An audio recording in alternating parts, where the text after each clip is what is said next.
After you get over 80 years old, we both passed that mark here. So. This is a highly modified long easy, and I don't think that the builder is here, so we can say anything here. So Ron's Canard got your modified Ron's Canard on it with the Ron's tips on it, pretty much standard. No, he's not. Joey's not here. The he's got a nice big access panel to his instrument. I would make that as large as possible. Unless else flew it here. Yeah. Yeah. The race. This is in the race. Not mine. No. Yeah. God, anything that looks like this actually fly? It does. The biggest change on this thing, as you can see, is the blended winglets. And I'm going to say a lot about winglets on my Friday talk. Oh, okay. But if you have something to comment about blended winglets, I would say that you can do it wrong real bad if you don't do it right. So there's a lot of ways of doing things wrong. Oh, yeah. And I did a lot of them. Oh, did you? I made some real shitty designs. Getting that transition, getting the airfoil in that transition right. Oh yeah, it's pretty tricky. That's right. Yeah. And I see that it looks like it's not cambered highly in the crotch. Yeah. And if it is, you're going to have separation. Yeah, it's probably worse than without it. The guy who designed this knew what he was doing. Oh, good. Third iteration. Oh, it is. Did he do wind tunnel or flight test of the airplane? Yeah. Flight test. Oh my God, that's a lot of work. Shit, if I'd have done that to my long easy, there would be no Defiant or Starship. Really, I did for the whole time I was doing research airplanes there. We had a new research airplane first flight every 8.5 months. Oh, wow. So that means you're building 4 or 5 at once, and you got a couple or 3 in flight test, and a whole bunch of designs. It was amazing you got through that many builds that fast. Yeah. Really. Now, what? These are stealth wheel plants. Well, no. Apparently, I understand he was in the race with wheel pants. Race. The Airventure Airventure Cup race. Like the LBF race, remember? Well, kind of, yeah. It's a 400-mile circular thing. Land and take off and walk. So 400 miles. That'd be like the cafe race. well, it was. It had about 6 It's not about efficiency. It's No, this is speed on the. Yeah. And you know the problem with speed. it uses a lot of fuel. No, really. Why do you? Hey, Burt. You My get- apologies. Just stopped recording. You get There you go. you get more speed if you retract the main gear, and all kinds of people beat up on me. Why don't you retract the main gear, right? So I asked the question, why do you want to retract the main gear? You're my guinea pig. Tell me. It looks cool in flight, huh? You're my guinea pig. Why do you want to Reduce drag. retract? Okay. And why do you want to reduce drag? So that you can go faster. Go faster. Faster. He's got it. Go farther because you're going to use up all the gas. No. Just a second. I'm still the guinea He screwed it up, but you're going. So that means when you go somewhere, you get there quicker, right? Right. So that means you have less flying time. Yeah, I agree. Right? But if you got a retractable gear, you're going to spend some time on your back doing maintenance. You're going to have to retract it. You're going to pay more for insurance. And then you forget to put it down. And another thing, you got to buy props every time you do a gear up landing. So what you're telling me is you would rather work on an airplane than fly airplane. Because a faster airplane means that you're going to fly less. Right? Yep. Here's a guy that used to fly C-141s to the Desert War. C5s in Desert Storm. Desert Storm. Yeah. And Don't need any more fun. that That kind you of. flew airliners after that? How much airliner time do you have? I don't know, maybe 29,000 hours. 29,000 hours. Yeah. Oh, Okay, in 29,000 hours. Always ask this to a guy that's got a lot of airlines. How many times did you cage an engine and fly it single engine? well, I shot one down on the way from Diego Garcia to QB Point in the Philippines once for low oil pressure. Well, okay. You know, that point. That's not an airline flight.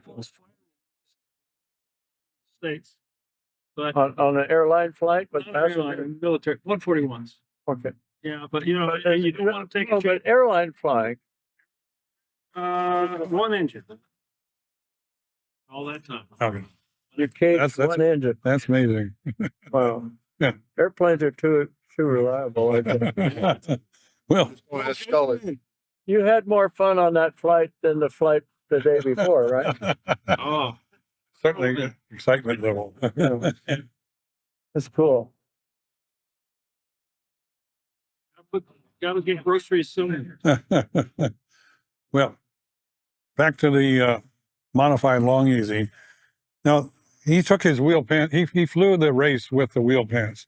Now, I understand this is a hearsay, but he didn't want to taxi on this bumpy and this very and so he took them off and brought it here. So one of those big changes he did, and maybe this is a part of your SD design.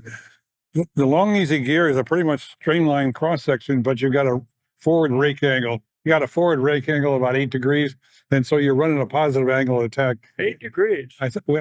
Forward. That far forward. Well, somewhere 6 to 8 degrees, I believe. At least the very easy, I believe. Anyway, so you're running an angle of attack on that inboard portion, and there's you can pick up about separation. Yeah, you can pick up about 4 knots on a very easy by fairing that to at cruise to a streamlined section. Bring the bottom here and Yeah, end to that's the right. top. Exactly. Okay. Yeah, and he's done that on there. And then you get less flying. That's probably true. Well, or you can throttle it back and do it cheap. How long does it take you to make that mod to the gear? Oh, it took you. Ever pick up that time by flying fast? No, I've got mine. I'm bad. And he's done a lot of work with little zigzag tapes to try to reduce some separation. I'm not sure how successful that was. Even in front of the fuel cap there. So the cowling, I think, is either his or a modified sport flight cowling. He's brought it further forward a little bit to try to reduce the. Joe built. Did he win the race? Joe built it. Or is the race coming up? No, it was Saturday or Sunday. Saturday. Sunday. Well, he's behind. He's in Klaus's category, so Yeah, nobody beats Klaus. Klaus did in his long easy modified 260 with it. Klaus cheats. We all know that. He runs way over RPM. Oh yeah, he does. Well, that's yeah. Oh, the RPM is not a factor in this. Anyway, one of the changes is to increase its rollover capability. He's built a roll cage on there, which is a lot stronger than the fiberglass one. It's made out of where you melt steel together. It's probably 4130, I would imagine. So I big one, yeah. You can see through it. Yeah. That's what they use to build Piper Cub. That's right. Yep. Yeah. No, that's good. That's good. Yeah. Oh, yeah. It's got a little, the little turned in tips. Probably that's more for ramp speed than anything else. So. Or what speed? Ramp speed, we call it. Oh, Looking faster on much faster. Well, I don't see a winglet on that top of that thing. Oh yeah. Beach did something like that on their airliner. Oh, did they really? Okay. Yeah. All right. We call them funny fins. Let's move around to the back of it here. So if there's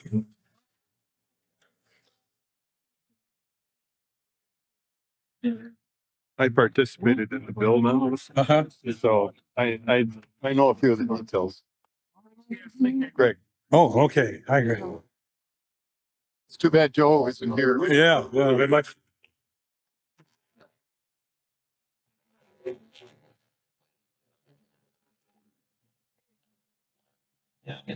Now,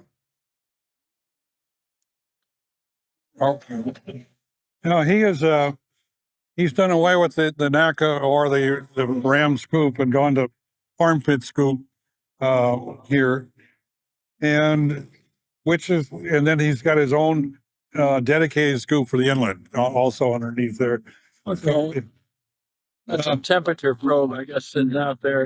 It looks like it is, yeah. Little, Yeah. He's done I think, a fairly decent job of the fuselage gear fairing in there. There's probably not much separation there. Probably a little on underneath side because we've got two diverging surfaces there. He's got outboard pipes. Could have been benefited probably some by moving the pipes inboard. And that's a real good idea, velvet washer. oh yes, yeah, Moisture changes. right, yeah, yep. I highly recommend that. Why dig through a blade on the Oh yeah, and those things are Mark's, Germany. yeah. And a few months in Mojave with no humidity. Yes, and then yeah, Go. yeah. Mark Zeitlin. Get those bolts that are screwed in, hold the prop on. No way. Oh, There's a friction on the outside. yeah, then they just back and forth and then fracture the bolts. Yeah. Oh, Bert, we got a question for you on this. A long easy wing, if you sight down it, there's a kink at this point. It's straight here, and then it goes to a different angle of attack on. Okay, so this is less incidents here Yeah, right. Was that because you got more cord. well? The theory that I passed Are you around. saying I did that? Yes, first long easy's like that. The theory is that you wanted to mate up with a very easy cow on the first. You're trying to ask me to remember something I did 50 years ago? Well, what happens here because of that? There's actually a little bit of separation right in here. Yeah. Yeah, That's speed. yeah, right. Not a climb out. Yeah, of course, but so I have encouraged people to actually to add a maybe about a half-inch thick of foam here, glass that over, and then bring that trailing edge back into here. All the way back. Yeah, and so this one you can't see it. Putting on more wing area to get less drag. Yeah, and there's a lot of without these pipes inboard and without this, there's a lot of separation right in here also, and that helps that. So Put Now- engines in here. it's 360 probably. Yeah. It's an IO360. Yeah. The air cooled like. Correct. It's their big four. This is their bigger so Reason that we did the long easy. Because the home builders are real cheap. They don't, a lot of the decisions I made, in fact, most of them, was to make a thing affordable. Really. And I made some big mistakes because of that. But, the first easy that I flew here was a proof of concept. And a Volkswagen engine. Oh yes. A distance record in its weight class at Oshkosh. But during the Oshkosh trip, they had two engine changes. And I went home and I says, I have an engine failure on a Cub. It's no big deal. The Cub will just barely kill you. Got to have an aircraft engine. So anyway, it made it 15% bigger. That's what you guys call the very, right. I call it the Homebuilt version. That's what you built. And it was designed around a level 200. When you design an airplane, the right way of doing it is you pick the engine you got to use and then build a perfect airplane for that engine. So here's the problem. Home builders are real cheap. There's no way they're going to go to Mobile, Alabama and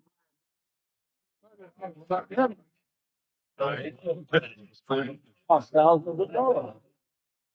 So they get them on the used market. As we're getting a lot of very running out of used 200s. So the solution for that is find a real windy day go out to the ramp and untie all the Cessna 150. But really, the solution to that is allowing you use a white phone. And you can kind of start it and all the See, my very easy operated without an elevator for a long time.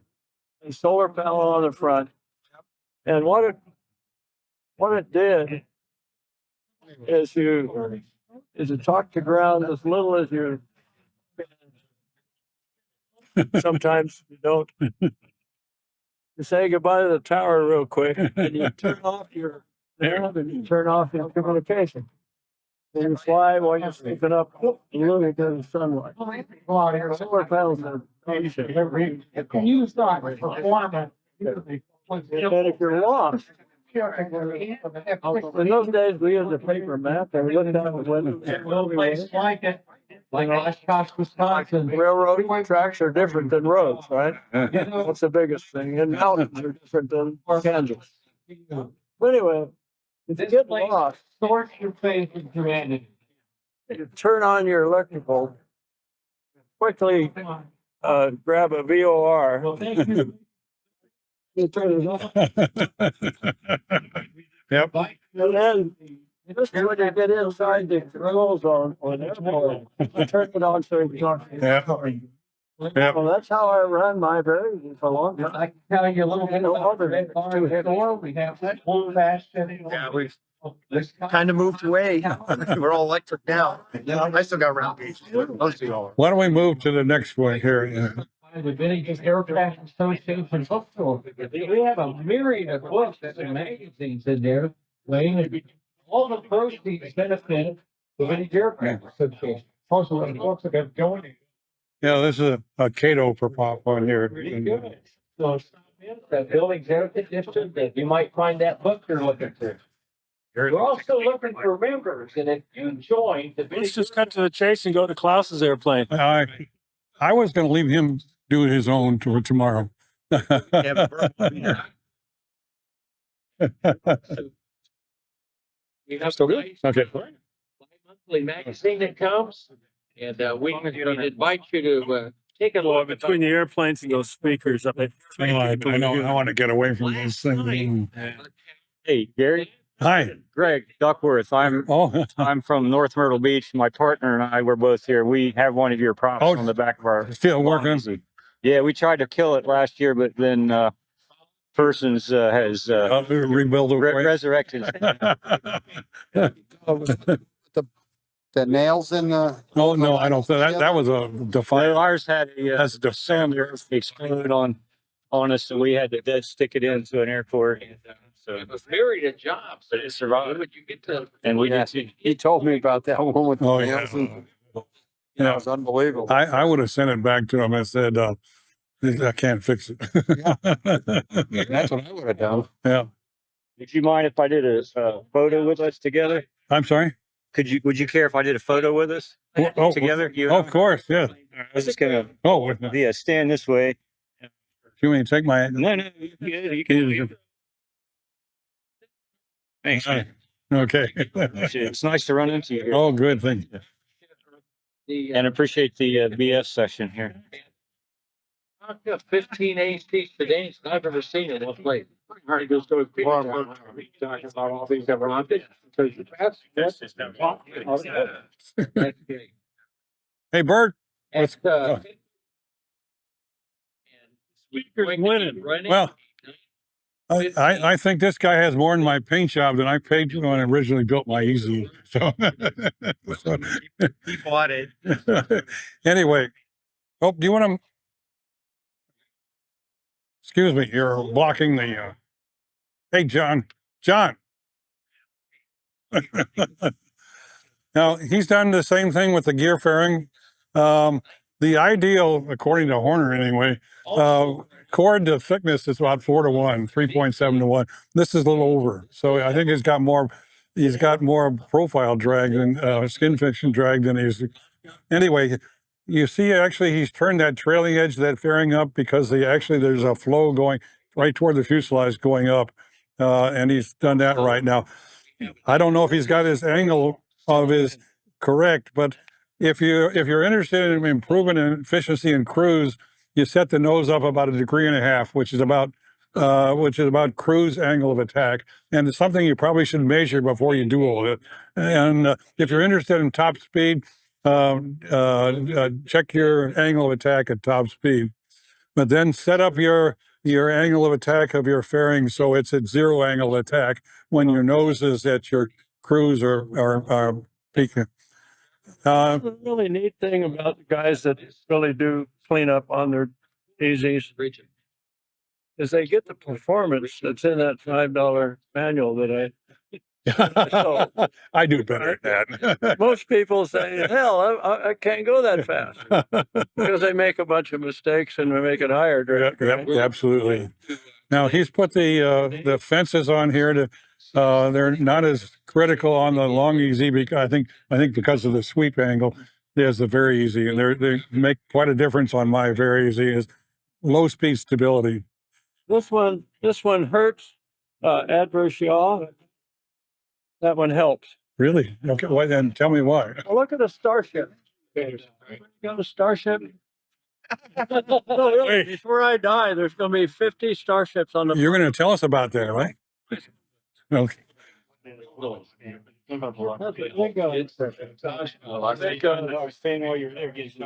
On the top. You don't want it on the bottom, definitely. It has a big fence here. Yeah. Okay, now, you raise the aileron, okay? The pressure usually dumps off the end. It's right against the, right against that, now pushes this way, which is pro-verse yaw, Okay. which is beneficial. Right. And Where opposite effect over here. Beach made me take the winglets off of my starship before they had the full scale one fly. Made me put them in like this, 15 degrees. On these. On the Starship. This was later. Uh-huh. And I said, bullshit, that's not going to help. And plus, they're not removable. See, everything Beach does is removable because their airplanes land out all the time. I said, they're not removable. Can't do it. You know what they said? Build a new wing with the, and I said, they're removable. So we took a long weekend and we peeled all the different flies off and we put the verticals on like this. Okay. Yeah. And it didn't help. Didn't help anything. Increased drag, it didn't help the pro-verse yaw and whatever. But when they put this fence on, they got the benefit that they were looking for by moving the inlet or moving the winglet, but they had less drag. So that's why a Starship looks like I'll be a darned. So you would not recommend putting either that or moving it further? surface. So. I'm sorry, remove the one below the surface? Well, this will give you adverse. Oh, okay. All That right. one doesn't belong there. Okay. But It shouldn't be anywhere near the aileron. so you should move that outboard a Let little me bit. put just one. Well, what is the reason for these two? Well, wing rock at low speed. Supposedly help with takeoffs. No, wing Distance, rock at right? low speed. What's wrong with that? Wing rock? That lets you know you're too slow. You don't have to look at. That's right. Stall warning. No, it has the borderlines on the front. Why- You put those on and it I find it gives me better stability on final. okay, so you can fly final a slower speed. Yeah. Okay, that's good. Yeah. You got borderlines. That's the biggest. Yeah. Right. That was the biggest help. You know how why the borderlines were invented? Well, they, Anybody know? Huh? No? no. This is going to be a surprise to you. It's a company called Douglas used to build airliners. Okay. They did a DC. What was the one they competing with? 707. Oh, DC-8. Yeah. DC-8. Okay. And big company, you know, they they don't have the CFD that we have nowadays, but they did a lot of work. And they got the CL that they were looking for landing with their wing, right? Okay, then the next thing they built was a DC 9, 6. What's the one with the engines on the fuselage? DC 9. DC 9. Yeah. Okay, so they built DC 9. They put them in a wind tunnel before they built a DC 9, and maximum lift went way down. Hmm. And it says that can't be because the wing is identical. Not the same size, but it's identical airfoil, twist, everything. How did we lose all this lift? They're scratching their heads. They couldn't figure it out. Some guy get it in from the shop and he says, well, it's probably the engines on there that gave you more lift. So just for the hell of it, they didn't believe it. Just for the hell of it, they put engines on the wing on the wind tunnel model of a DC-9 and they got their lift back. Wow. And they says, well, that's nice, but we don't really want 6-engine airplanes. You know, you have more. So that pylon act as the vortex, engines, right? So what they did is they took the engines off but left the little pylons on. Still got the good lift. They cut the pylons in half. Yeah. Still got the good lift. And they kept cutting them down until they lost the lift. And they called them vortelons. The guy that worked at Douglas went to work at Gulfstream. And you can find just after that, all the Gulfstreams have. They don't. Like I said, That's how they were invented. Up after the Dash 10 DC-9 and on Dash 20s and beyond, put leading edge devices on them. Instead. Yeah, the early MiGs have that big fence on them mid-span Oh, too. Yeah.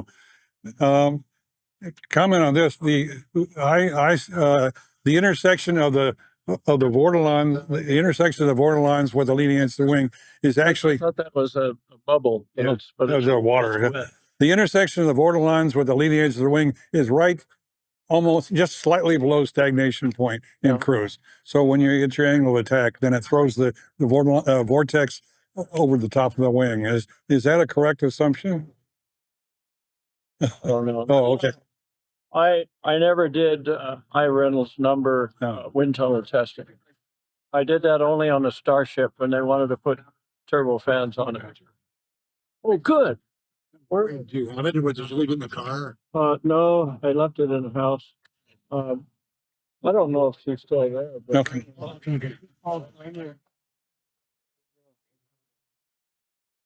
Anyway, the wheel pants. That's one of your SDs, is the original Duran wheel pants, by the way. The football shaped guys anyway, I designed the wheel pants for these guys, and you can pick up with no wheel pants around 10 to 14 knots top. That's a lot. Yeah. You sure you get that much? Yeah. On my very easy anyway. Yeah. I don't know Easy was 12. It was like Yeah. a miracle. It's like, Yeah. no way. How do you what. know? No. How do I know? I flight tested it. Well, for Voyager, we flew hundreds of test points. Yeah. There's a lot of scatter. Yeah. When you have a high aspect ratio airplane, the slightest bit of up or down in the atmosphere makes a huge Yeah. difference. So what we did is we did hundreds of what we call speed power tests. We did them over the Central Valley where there's no turbulence. Yeah. And then I took all of this scatter and I put a line through the middle of it and said it'll go around the world. Oh, yeah. But I didn't know. For sure. Well, And when we landed at Edwards, the NASA guys came up and they're in there and they're photographing the leading edge of the airplane. I said, what are you doing? Because we're counting the number of bugs. well, it depends on where he got them. If he did got him on that circle that he did for about an hour, or did he do it in flight somewhere? No, I'm talking about 9 days of flying. Yeah, right. But we used to at Oshkosh have a true believers society. You know what that was? It was people that believed in laminar flow. Oh, I see. Bruce Holmes headed it up. We'd have a party at Robin's restaurant every Oshkosh, and people would give talks about laminar flows. Yeah. And I in those days, I started using John Runts for airfoils because Yep. he said, "Oh, you can do a lot better than that." I said, okay, have at it. But I designed the airfoils for the biplane racer myself. Mm. And you got 65% laminar flow Whoa, that's great. by the sublimating chemical. Yeah, right. Yeah. Well, You know why how Scale was able to break into this industry that I can't talk about? Talking about military secret stuff. yeah. No, I don't. Well, what it is, if you look at competition sailplanes,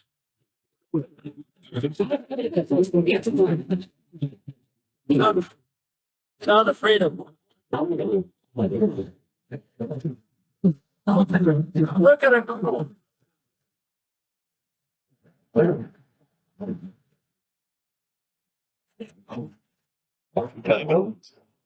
You're gonna have home builders complaining. No, house residents. If you look at a competition sailplane and see how the guys sit there and, Oh, yeah. and they Yeah. do all of this, and the waviness Yep. criteria, Right. what you do by the little thing in the middle and Right, drop. 2 inches Right. apart, Right. and the Jago criteria, and all of that stuff, in order to get laminar flow, okay, they need laminar flow to win a sailplane contest. Big time. Instead of getting an LRD of 40, they get 60. Right. Huge difference.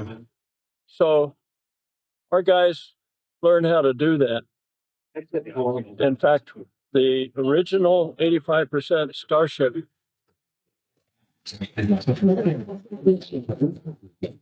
was finished just like a competition sailplane. It was the most beautiful airplane you've ever seen.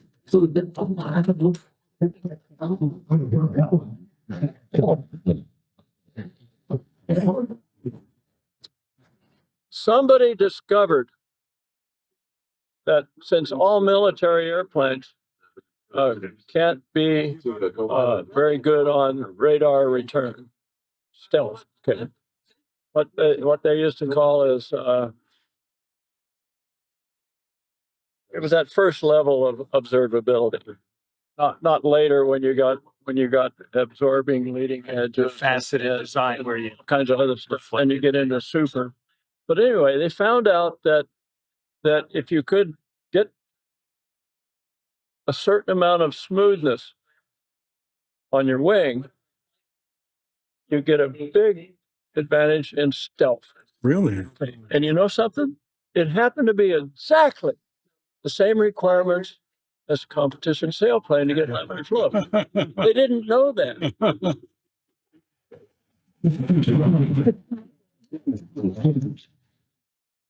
So when they found that out, they were in the process of, this was before it was unveiled. You know what the B2 is? No, well, the V2? B2. No, oh, yeah, sure. Yeah, okay, the B2 bomb. They had built a wind tunnel model, a pole model, sits on a pole. They look at it with radar. They did it out of wood, real early, and 10 years earlier.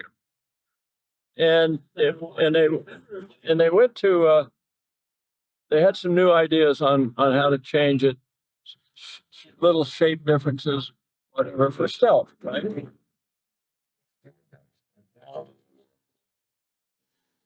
And they went to the secret barn, and they pulled this thing out. And it was a piece of shit. It was 10 years of wood, and it's all ragged, whatever. So they came to Scale and they said, "Listen, you guys build things real fast. How about building to this loft, building a 40% scale B2 model?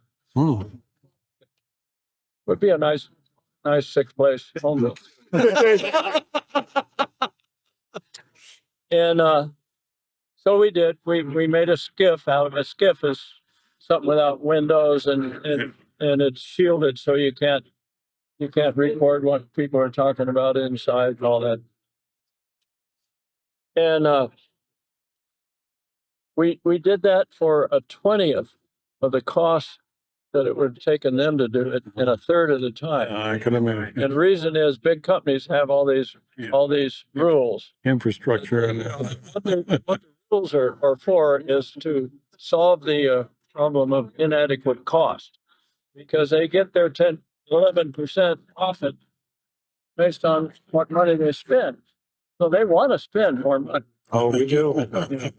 Yeah, their 10% gets bigger, right? So anyway, we ended up building a 40% B2 as a pull model Yeah, right. real early in the program, before it was unveiled. Now, all of a sudden, the stealth community with the primes, they talk to each other. I mean, the reason they're doing their job there is national security, right?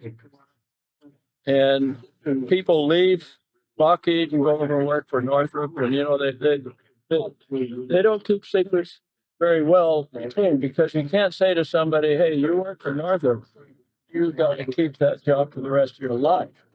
You can't go and work for the competition. They can't do that to you. So the word got out that we could build things accurate enough to meet a stealth goal. And right then, from then on, Scaled Composites got a lot of new work. And people don't know it, Yeah. but about 35% of the work that Scaled did are things we can't talk about. Okay. Anyway, back to your wheel pan drag question here. Yeah. I flew to Albuquerque and damaged a wheel pan, flew back with one wheel pan, and my ball was way off center going home. So, so I knew it was doing something anyway. Yeah. Oh. Anyway, why don't we all move to the next one? If unless you have, Speaking of balls, somebody made a comment that the most amazing thing about Voyager was Dick was able to carry those 50-pound brass balls around the world. oh, I said.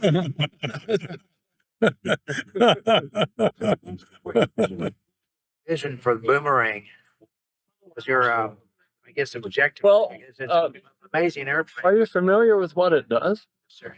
Boomerang is the safest airplane out there, by far, not by a little bit. A Boomerang has forward swept wings so the root stalls first. The important part for roll control is so it never does stall. A Boomerang, if you bring it back to full half stick, it's like a longies. It'll sit and do this, right? Now, while it's doing that, you feather an engine, go full power on another one. Either one doesn't matter, because they are symmetrical, whereas a Baron is asymmetrical. A Baron has, I hate to use the word Baron because they've murdered so many people you cannot believe by putting those engines on the wing like they did and making it unrecoverable. But I shouldn't have said that. They're bankrupt, so I don't give a shit. I lost my major point here. Feather and one engine. Oh, okay. Let me just tell you how I discovered it. I had a goal. I said, I got to have men control speed below stall speed. Right? That means that you're not in trouble if you lose an engine at any speed, including a stall speed. Your full F6 speed. Okay. On the very first flight, the Boomerang, took it up. I went well above stall speed. Feathered an engine, went full power on the other engine and slowed up.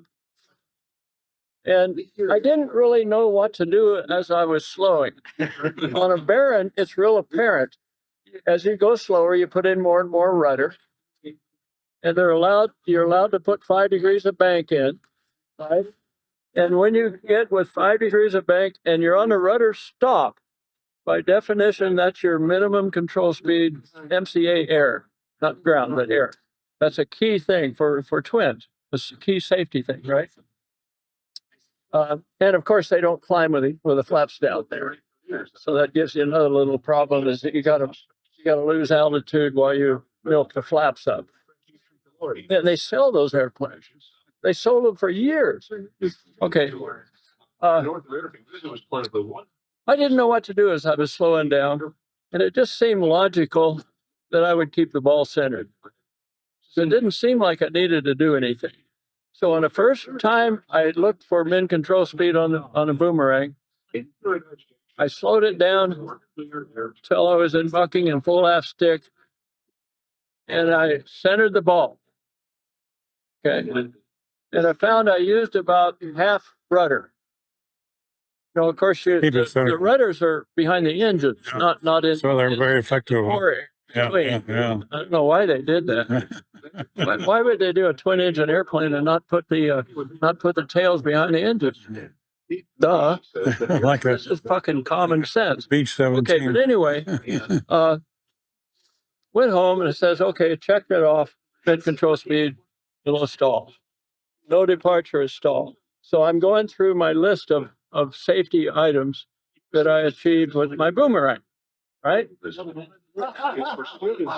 And not only that, but it's coast to coast range. So I can outrun coast to coast. I can outrun the light jets because I got a refuel. So the next time I did that, I says, what would happen if I don't touch the rudder pedals?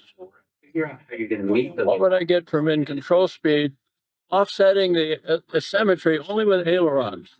You know, moving the stick left and right. Okay, so it's a full ass stick, in buckling, feather. Well, I started fast. Yeah. Full power, feather, or feather, full power, doesn't matter. Maintain I'll it. tell you why later. And this time I got my feet off the rudder pedal. I'm going to find a min control speed if I don't use the rudder pedals at all. And I found out when I got to full aft stick, the ball is way out, but I'm holding only 1.5 degrees of aileron. And I can make a tight a turn as I want into the dead engine with full aft stick and my feet on the floor. Amazing. Now you talk about an airplane that won't kill people. All the grave sites there are because of the fucking Baron.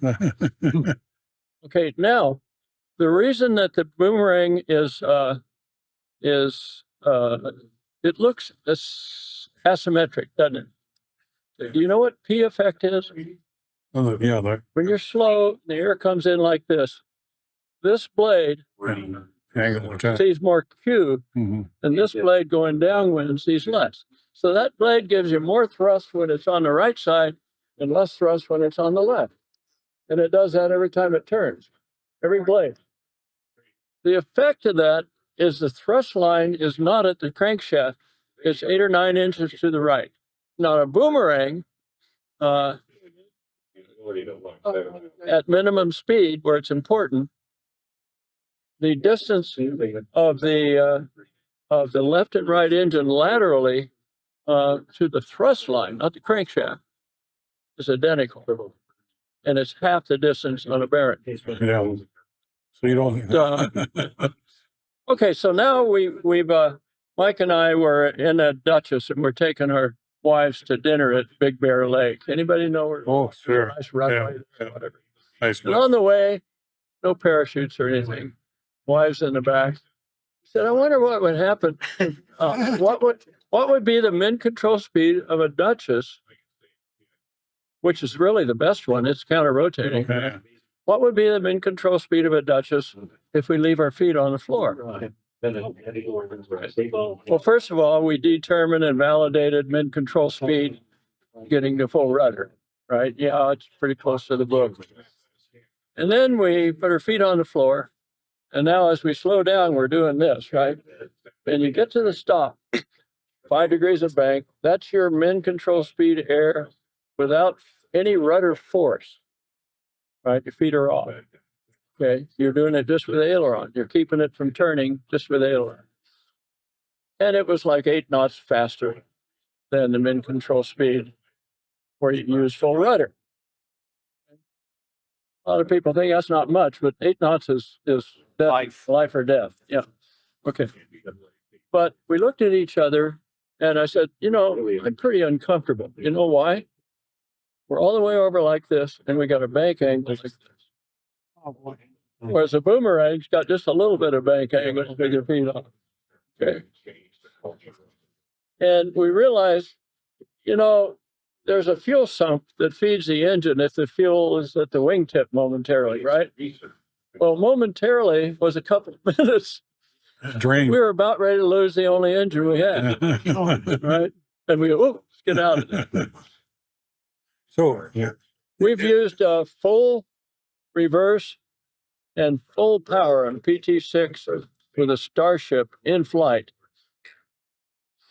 And it looks like you're going vertical. It's actually about 70 degrees down, but it looks like you're going vertical. And we're like, God, this is fun. This is really cool. And then we're thinking, wait a minute, we're about ready to lose both engines.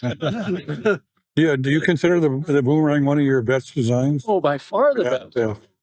The second place is a shitty airplane compared to the Boomerang. But I mean, how can you get yourself hurt with a Boomerang? And you doesn't have flaps, so you have to raise the flaps to, you know. So is it too It's complex? high wing loading, which is really nice if you're in turbulence. It's got the wing loading of a business jet. So is it too complex for a home built design? Is it? It's too good. I didn't want the home builders to have it. Yeah.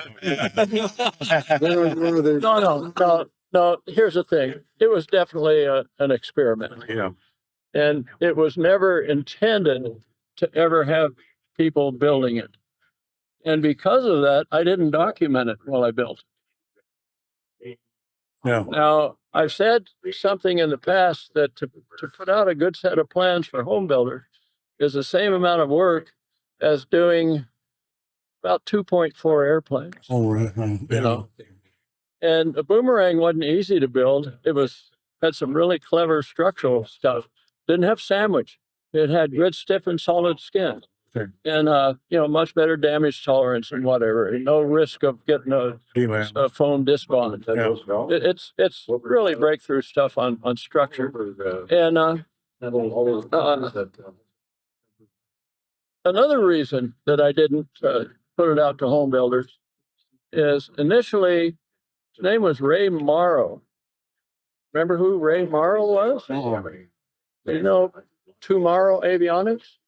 Oh, they initially sold all the Lorans. I have Loran, yes, right. And he's making money doing Lorans. And he had this idea of what do you call it? Sky taxi. That people would take their phone, order it, and an airplane would show up there and runway, take it somewhere. It's kind of like an Uber. Uber, yeah. Uber for airplane. Yeah. And so his biggest problem is he underestimated by a factor of at least 10 what it would cost him to get it certified with the FAA. He certified a balloon, manned balloon, and he said it shouldn't cost any more than that. For pressurized twin. But anyway, he ran out of money. We actually built part of his airplane, which was a Boomerang that was going to be coast to coast range at 300 knots. Oh. Yeah. And perfectly safe.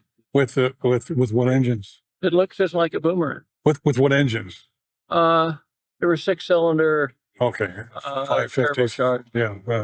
Yeah, probably Lycomings. Yeah. I don't know. It didn't really matter either. But they weren't turboprop. No. They were turbo. Yeah. No, not turboprop. Right. Okay. No. They were piston engines. Because you always lose range when you go turbo. You increase fun, but you lose range. Yeah. Unless you're going to 50,000 feet, and it doesn't hurt your range that much. Yeah. You guys did the most efficient little engine. What was the one for the T-46? F-109. 109. F-109. Yeah. Gorgeous engine. Yeah. Only turbofan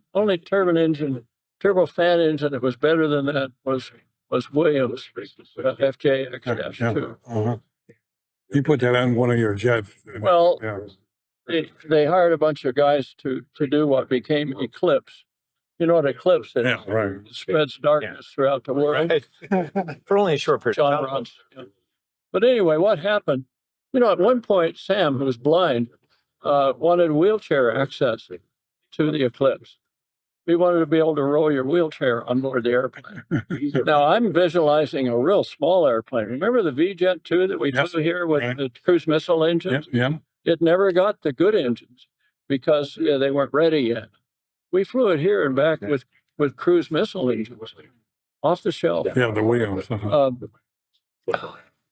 But anyway, when a guy like Gates and other people in those days that were really rich, there was no Elon Musk and Jeff Bezos rich in those days. If somebody had just $1,000 million, he's considered himself rich. Nice. Now he's kind of my food, right? But what they do is they hire experts to make sure that their money is not at risk. So they hired people that have certified light aircraft, right? And this was such a revolutionary light aircraft. It didn't have a FADEC box. There was one computer in the airplane that did everything in the engines. You know, well, it was redundant. Yeah, right. But you know, that engine didn't have anything underneath of it. No, You turn it in any direction. no gearbox there. It didn't have any weight penalty for mounting. You put a Marmon clamp on the outside of the fan. It was a phenomenal one. But what happened is, as a result of that, we worked a program called Pronto at first. And that was going to be a thermoplastic structure, not a thermoset. You know what a thermoplastic is? You melt it, not cure it. Okay. And you know what thermoplastic is? You don't bond it, you weld it. And the difference in that is night and day. Phenomenal structure, but very expensive tooling. Yeah. Okay. And because this thing was going to sell millions, they were going to spend the money on the tooling. But anyway, they brought in key people to run the program who have certified other general aviation airplanes. Okay. One of them in Switzerland or something, I forgot which one it was. And of course, Preconceived. right then you throw all your goals out the window. Yeah. And you get something that spreads strut. Well, you have an 11:30 though, so What time is it? it's 10:30 right now, so we have a little bit more time. But Let's see. you're I'm good for another 10, 15 minutes. okay. Well, let's move down to the next. Sir, do you mind a quick question? I noticed that you have a lot of intersection points that are pretty close to straight up and down. No radius. Yeah, that's ideal. Cute. Right. That's not cute. Not pretty, not cute. So one of the things that I think there was another aerodynamic person was talking about the radius between two intersecting points, reducing the drag, and it's kind of the concept of I don't know whether he has it, but we this seemed later raised the trailing edge I in think- that area. Yeah, there's one around here that does that. I don't know. Yeah. but I noticed this one was rather sharp. Oh, I'm sure Klaus Keep in mind, instead of working on refining that, I was doing the Defiant and the Starship. Yeah. Next plane. Yeah. Okay. We're lucky we got the long No, engine, I mean, which was the you guys improvement of the very guys cedar. got the- Now, you have that on your plate, don't you? The radio. And I'm Just trying to make. Where are you? Where are you? I'm right there, but I heard Klaus does. It's not, mine's not very big either. Okay, let's move over to yours there. Want to go to Klaus's and No, have to, no, you don't want to do mine. Right.